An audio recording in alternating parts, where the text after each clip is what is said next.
पुरानो पातहरू नझरिकन रुखहरूमा नयाँ पातहरू आउँदैनन्। हो त्यसै गरी मान्छेको जीवनमा पनि दुःख कठिनाइहरू नआइकन सुख आउँदैन। समयले हर समयलाई बदल्छ, बस समयलाई अलिकति समय चाहिन्छ। जिन्दगीमा यो कुरा सदैव याद राख्नु, बुद्धिमान चुप रहन्छन्, समझदार बोल्छन् अनि मूर्ख बहस गर्छन्।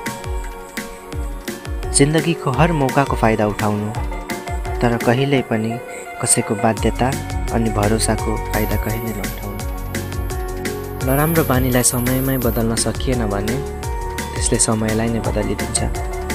फुलको काम फुल्नु हो, ऊ सधैँ फुलिरहन्छ। मेरो वासनाको मूल्याङ्कन भएन भनेर ऊ कहिल्यै गुनासो गर्दैन। जसले कहिल्यै गल्ती गर्दैन ऊ मान्छे होइन, तर जसले एउटै गल्ती पटक पटक दोहोऱ्याउँछ ऊ झनै मान्छे होइन।